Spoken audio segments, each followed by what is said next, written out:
మెత్తగా ఉన్నోడు చూస్తే మొట్టబుద్దేశుద్ది అంటారు. మోడీని చూస్తే ఇప్పుడు అంతే. అప్పుడు షాహీన్ బాగ్ ఉంది, రోజుల తరబడి రోడ్ల మీదనే పడుకున్నారు. సిటిజన్షిప్ అమెండ్మెంట్ యాక్ట్ అనే దానికి తప్పుడు ప్రచారం చేసి ఈ దేశంలో ముస్లింలు తరిమేస్తారని ఒక అబద్ధ ప్రచారం చేస్తూ ఉద్యమం చేశారు.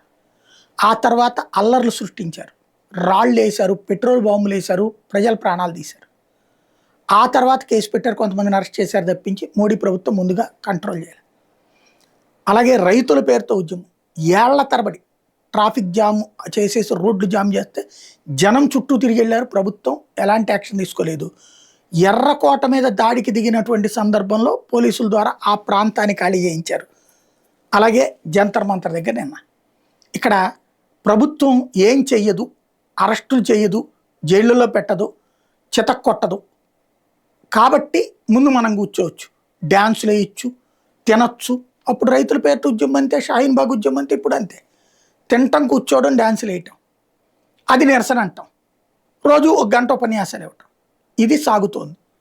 ఇప్పుడు మళ్ళీ ఏదైతే హర్యానా దగ్గర పెద్ద ఎత్తున ఆందోళనకి దిగారు, శంభు సరిహద్దు దగ్గర ఏదైతే పంజాబ్ హర్యానా బోర్డర్ దగ్గరన మళ్ళీ ఉద్యమే. పంజాబ్ వాళ్ళు ఎట్లాగో ఆపరు, హర్యానా వాళ్ళు ఆపే ప్రయత్నం చేస్తున్నారు, రేపో మాపో దూసుకొస్తారు, మళ్ళీ ఇక్కడ గొడవలకి దిగుతారు.